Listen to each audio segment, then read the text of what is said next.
Judge Tracy rigged an illegal custody battle. After my family, friends, and strangers in the state conspired to make sure that I didn't have a home, Reverend Stewart had told me that I had to leave his home after he tried to have sex with me, and Kiwi tried to have sex with me when I was trying to go to the trial date. And Jakiba did the same thing, and my sister did the same thing, and Kat did the same thing, and everybody whose house I was in, they all did the same thing. And people were trying to give me drugs and cigarettes and prostitute me. And I made it to the custody hearing after the gun had been pulled out on me. And when I made it in there for the reset court date, because there were people in the courtroom on the day of the actual trial date, December 6th. But they didn't do it that day, and they claimed I didn't go to a family class, and then they didn't do it. They reset it for like 2 days later or a week later, and this time there was nobody there because there would have been people to witness what he was doing.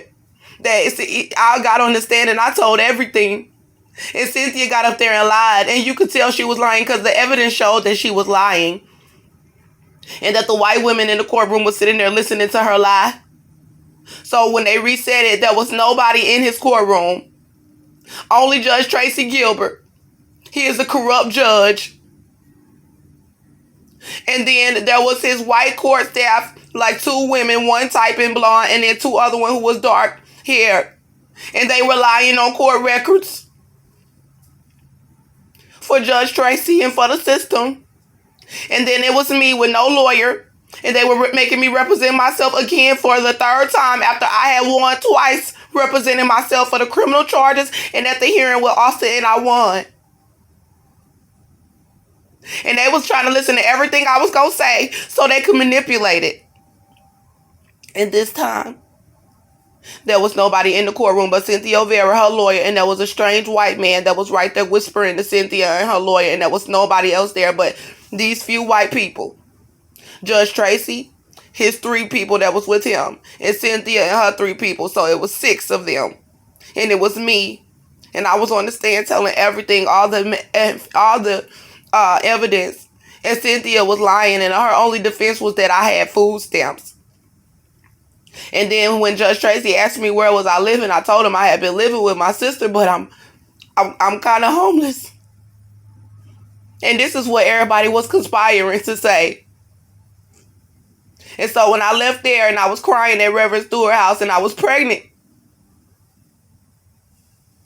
he said I had to leave because I wouldn't have sex with him. And he's 70-something, 80-something years old. And he was in jail for life in prison. And Kiwi has a charge for rape for his own sister. And Jakiba had charges for assault. And he not for assault, he had charges for weed. They all had guns and were shooting outside. And Travis Guns had just got out of prison, and he was the one who pulled the guns out on me. And Jakimba was pulling out guns on Jakiba in the house, in front of me in the kitchen. And I was asking them to stop. And everybody was just conspiring against me. And Kat tried to fight me at Cookie's house.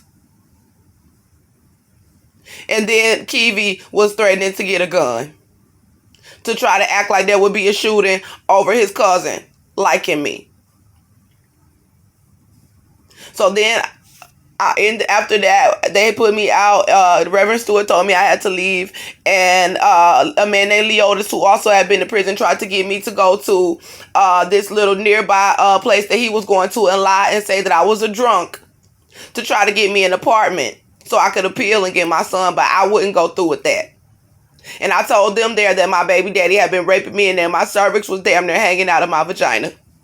And I said I was not going to allow them to pay me out to be anything to try to get an apartment. The apartment that they stole from me, that I had been living in for 3 years while Austin was in jail. I raised my son there. And they was all conspiring to give it to him because he was white.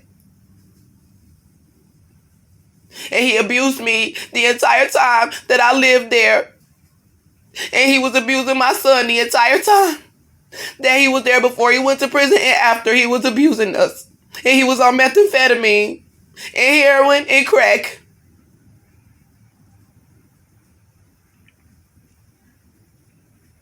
And there they was trying to give me marijuana. And when I was at Shakina's house, my sister, in Channelview, when I went to the Walmart, a black man ran up to me, and I didn't realize what they were doing at the time. But being that she was not being there for me, I did get his number to see if there was any way he could help, with anything. And one day he called and said he wanted to see me, and he brought me over to his house and asked me to come inside. And then he tried to rape me and slam me on the ground, and I had to run out of there. And I didn't realize what they were doing. They were having black men to try to hurt my baby. And to try to say that I was being violent with them. So now, they had given permanent custody of my son to Cynthia O'Vera 3 months after the charges were dropped, after all these people conspired for her to have my child. December 2019, he did an illegal custody battle, and they abducted my child, and he was 3 years old now. He was 22 months old when I went to jail when his daddy was attacking us, and they kept me for 10 months back there poisoning me. And he was 3 years old when they gave him away. And they decided that they were going to murder me now. So I went to a hotel after I refused to lie and say that I was drunk to get an apartment. And my family had already just figured, okay, we washed our hands with her. So I called my sister Larissa, who I showed my body to her. But now I guess she didn't need to help me like that, since they got the people at Expectation Studio to lie and say that I was not pregnant. So she sent me $100 after I sent her hundreds of dollars to help her when she needed it, when I had my inheritance money before I had my son. But she claimed she was going Christmas shopping to buy a bunch of toys for a pagan holiday for her children. And she had charges for child abuse because when her son was 3 months old, he had to be hospitalized for one of his parents abusing him. And they charged her and her baby daddy because they lied about it. They said they dropped him off at a babysitter house and there was no babysitter. And she brought him to the hospital with his eye vessel bust, a hard belly, and wouldn't tell the truth about what happened to him. So she had charges for child abuse, and her baby was with CPS with my stepsister Shanara. And she had to see him through supervised visitation. And I did not have to see my baby through supervised visitation. I went down there to Atlanta, Georgia when my baby was 10 months old to help get Larissa baby in Shanara's custody, so he didn't have to go into foster care. And now they was turning it around on me, giving me her identity, making me have to see my son in supervised visitation for protecting my son from his daddy. And she let them hurt her baby, but I didn't let them hurt my baby. And I was over there praying for her baby not to die when he was in the hospital.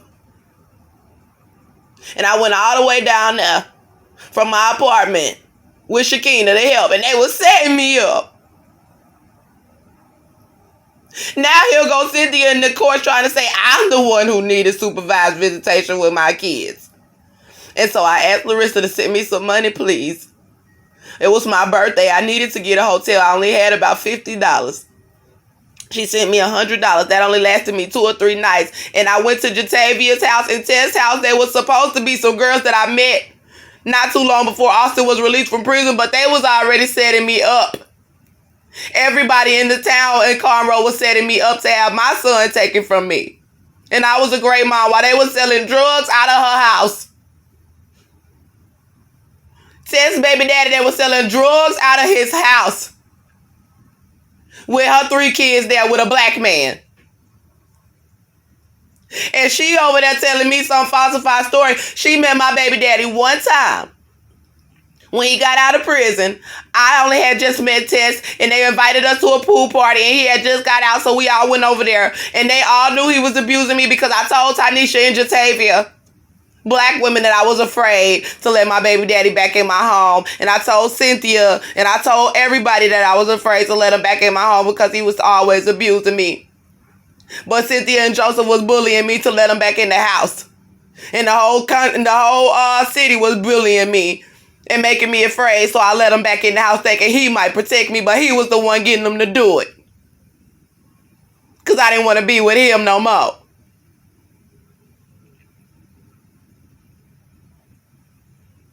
And when I asked Tess what's going on, she said, oh, well, they was over there trying to say you was crazy and making up all these lies like she didn't know I was a good mama. You goddamn liar.